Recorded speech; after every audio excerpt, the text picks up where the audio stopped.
तो hello students, welcome back to my channel Samrat academy. तो दोस्तों, मेरा नाम है आकाश और इस वीडियो में हम करने वाले हैं क्लास 10th के मैथ के वेरी मोस्ट इंपॉर्टेंट क्वेश्चन। वो क्वेश्चन जो आज तक कोई नहीं कराया होगा आप लोगों को, और बोर्ड एग्जाम दृष्टिकोण से इतने महत्वपूर्ण है। सभी दीर्घोत्तरीय प्रश्न करने वाले हैं जो कि 7 नंबर के पूछे जाते हैं। ठीक है, क्वेश्चन देख के आप जान सकते हैं। देखिए, क्वेश्चन में पहला ये भी 7 नंबर का है, क्वेश्चन में दूसरा ये भी 7 नंबर का है, क्वेश्चन बड़ा है, दीर्घोत्तरीय प्रश्न है, और क्वेश्चन में तीसरा भी ये भी।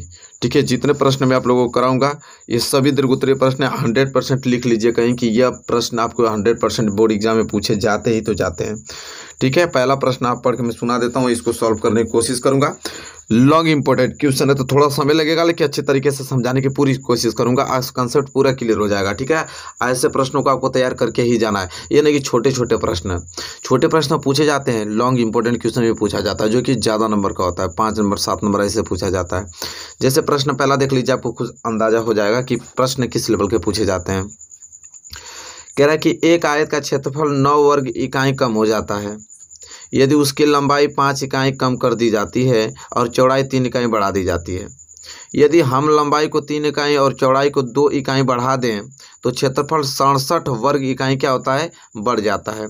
आयत की विमाएँ ज्ञात कीजिए।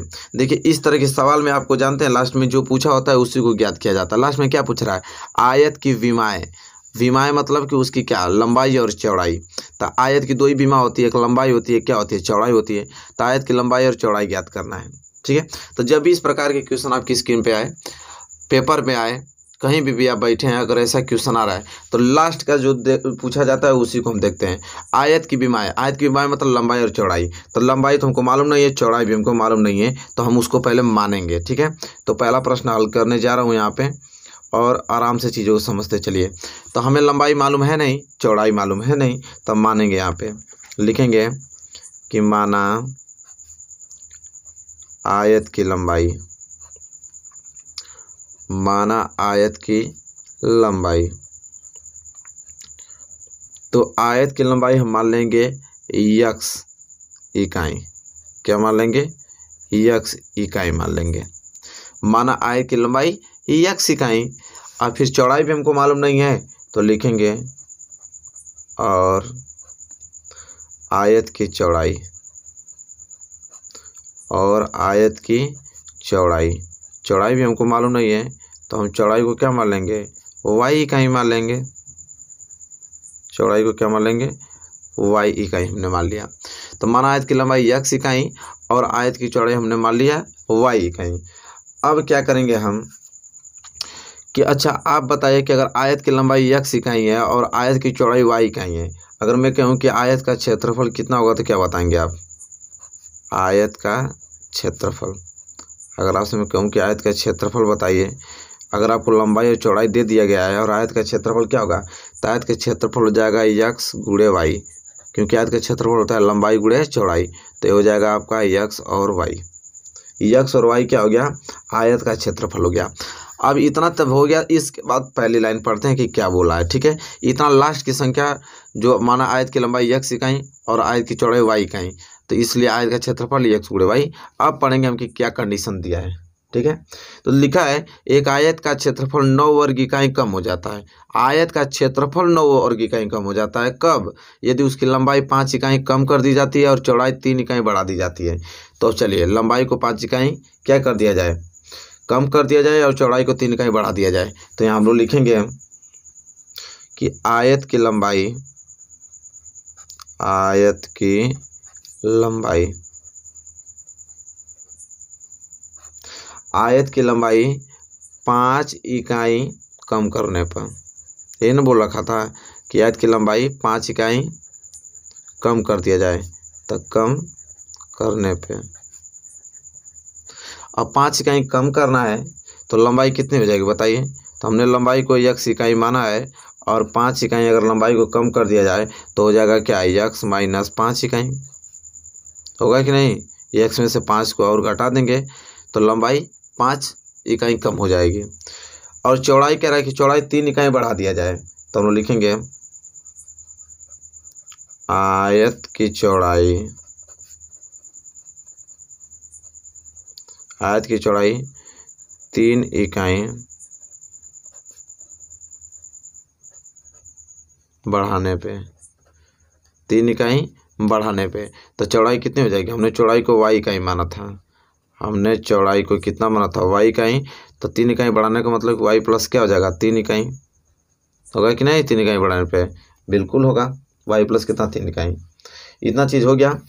अब प्रश्न हमसे क्या बोला था, देखिए आप प्रश्न से यहाँ लिखेंगे, प्रश्न हमसे यह कहा था कि यदि आयत की लंबाई 5 इकाई कम कर दिया जाए और चौड़ाई 3 इकाई बढ़ा दिया जाए, ठीक है, तो उसका क्षेत्रफल 9 इकाई कम हो जाता है।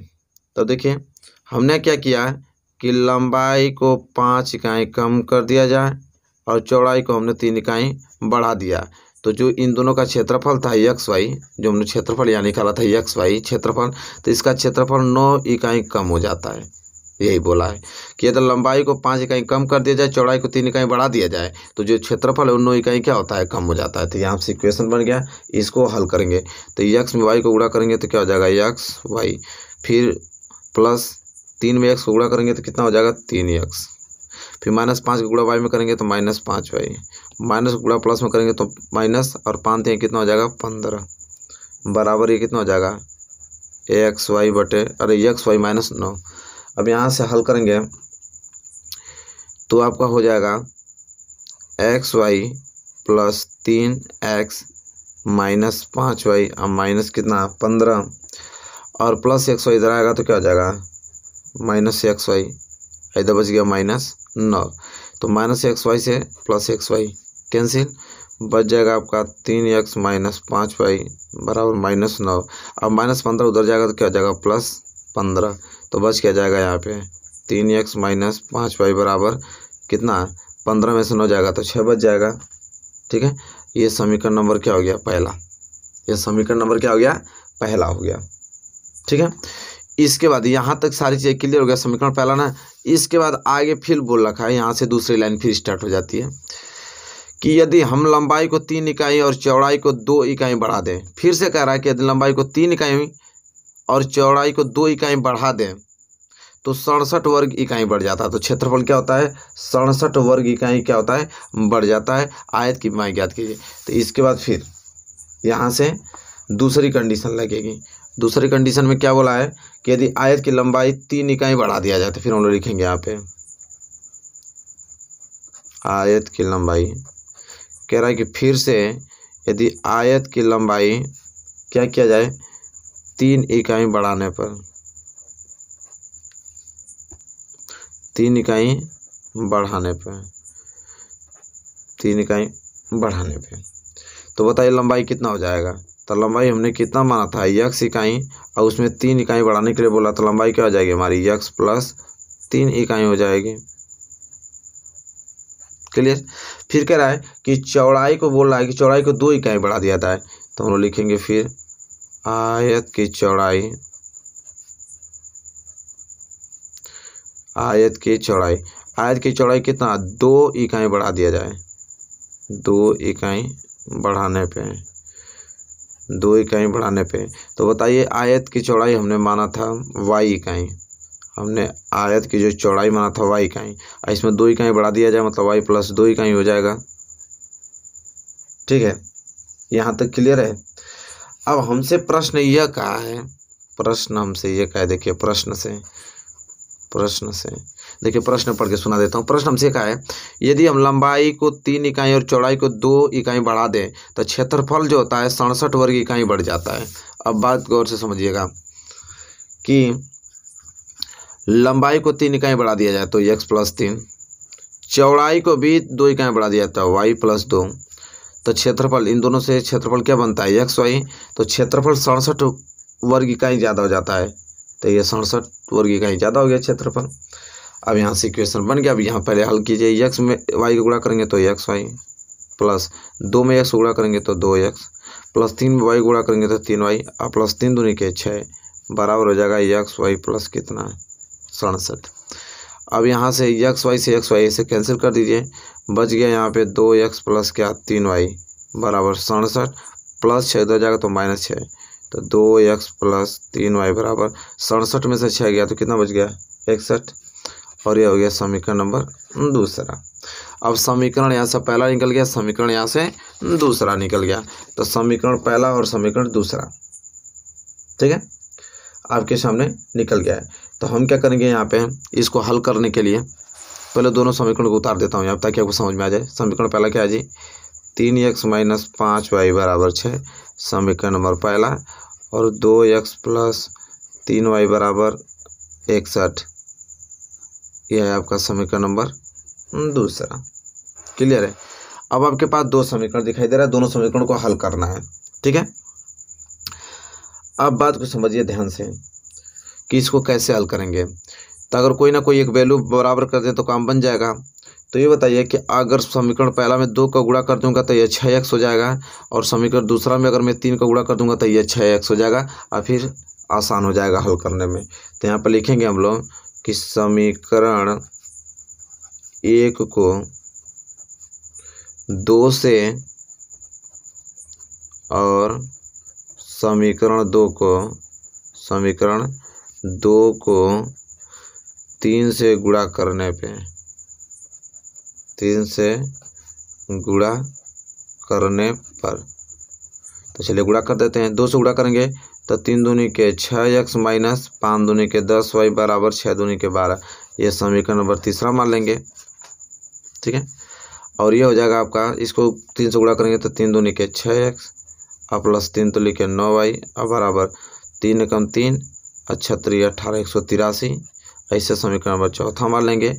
अब समीकरण तीसरा और चौथा, ये भी प्लस में ये भी प्लस में, तो हम लोग घटा देंगे कि समीकरण 4 में से समीकरण 3 घटाने पे, तो लिखेंगे समीकरण 4 में से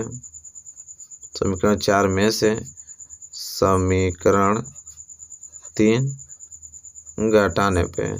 अब समीकरण 4 में समीकरण 3 घटाना है, तो समीकरण 4 क्या है आपके पास, 6x प्लस 9y बराबर कितना, 183, ये समीकरण 4 है। इसी में से तीसरा घटा दीजिए, 6x माइनस 10y बराबर 12, तीसरा है, घटा दीजिए। तो क्या करने पे, घटाने पे चिन्ह चेंज हो जाता है, मालूम है कि नहीं आप लोगों को। यह प्लस है तो माइनस है, माइनस है तो प्लस, यह प्लस है तो माइनस, तो plus 6x minus 6x cancel, plus 9y और प्लस 10y मिलके प्लस 19y बराबर 183 में से 12 घटा दीजिए, 3 में से 2 गया तो 1, और 8 में से गया तो 7, और 1 कितना हो गया, 171, कितना हो गया 171। तो y बराबर कितना हो जाएगा, 171 बटे कितना 19, तो 19 9 171, तो y बराबर कितना हो गया 9, और y बराबर 9 हो गया तो y की वैल्यू किसी भी समीकरण में रख लीजिए। तो आप लिखेंगे y बराबर 9 का मान समीकरण 1 में रखने पे, समीकरण 1 में और रखने पर, किसी में भी रखें तो आ जाएगा, ठीक है। तो समीकरण 1 में रखने, समीकरण 1 हमारे पास है 3x माइनस 5y बराबर क्या 6, तो जहाँ पे भी y आएगा वहाँ पे 9 रखिए, तो 3x माइनस 5 गुणे y आ गया ना, 9 रखिए बराबर 6, तो 3x माइनस 9 6 अरे 9 5 45 बराबर कितना हो जाएगा 6, तो ये हो जाएगा 3x बराबर 6 माइनस 45 हो जाएगा तो प्लस 45, तो हो जाएगा आपका 3x बराबर 45 और 6 कितना हो जाएगा 6 5 11 51, और x बराबर 51 बटे कितना हो जाएगा 3, तो 3 से कटा दीजिए 17 3 51, तो कितना आ जाएगा 17। तो x का वैल्यू 17 और y का वैल्यू 9। तो लास्ट में हमसे पूछा था आयत की विमा, क्या पूछा था, आयत की विमाएँ। आयत की विमाएँ क्या होती है, लंबाई तथा चौड़ाई। आयत की विमाएँ क्या होती है, लंबाई को हमने क्या माना था शुरू में, x, लंबाई को x इकाई, तो x की वैल्यू कितना आ गया 17, और चौड़ाई को हमने क्या माना था y, तो y की वैल्यू कितना आ गया 9, तो 17 इकाई लंबाई आ गया और 9 इकाई आपका चौड़ाई आ गया। यह आंसर है, इसी को बोलते हैं दीर्घ उत्तरीय प्रश्न। देखिए कितना बड़ा एक क्वेश्चन था और कितना अच्छे तरीके से हमने एक्सप्लेन करके आपको बताया। तो ऐसे प्रश्न दृढ़ निश्चय किया आएगा, ठीक है, दीर्घ उत्तरीय प्रश्न में, जो कि आप इसको आसानी से कर पाएंगे। और हमारे साथ आप बने रहिए, सारे क्वेश्चंस में आप लोगों को पूरा का पूरा कराने की कोशिश करूंगा। और यहाँ पे जाके आपका पहला क्वेश्चन क्या होता है, कंप्लीट होता है मेरे प्यारे विद्यार्थियों। आई होप आपको क्वेश्चन नंबर पहला अच्छे तरीके से क्लियर हो गया होगा। नो डाउट आपको होना चाहिए क्वेश्चन नंबर पहले में, ठीक है। आई होप अच्छे तरीके से क्लियर कर पा रहे होंगे। तो इस देखिए यहाँ पे पहला क्वेश्चन, अभी दूसरा क्वेश्चन बाकी है, जो कि इतना ही मिनट का, ये भी बहुत बड़ा क्वेश्चन है। तीसरा भी आप लोगों का question very very most important question है, ठीक है। तो इस वीडियो में पहला क्वेश्चन रहने देते हैं, ठीक है, और जाके यहाँ पे दूसरी वीडियो में इसको और इसको सॉल्व कर देंगे ताकि आप आसानी से समझ पाए। एक ही वीडियो में ज़्यादा लॉन्ग वीडियो हो जाएगी तो आपको पढ़ने में भी ज़्यादा दिक्कत होगी, ठीक है। तो जस्ट अब नेक्स्ट वीडियो जो आएगी ना मैथ की, तो यही क्वेश्चन दोनों पहले सोल्यूशन करा दूंगा, तब इसके बाद आगे बढ़ूंगा, क्योंकि दोनों मोस्ट इंपॉर्टेंट क्वेश्चन है, ठीक है। तो हमारे साथ बने रहिए, रेगुलर रहिए, अच्छे से पढ़िए। वीडियो पसंद आए तो लाइक कीजिए, चैनल पर नए तो चैनल को सब्सक्राइब करके बेल आइकन को प्रेस कर लीजिए। मिलेंगे आपसे नेक्स्ट वीडियो में, तब तक के लिए धन्यवाद।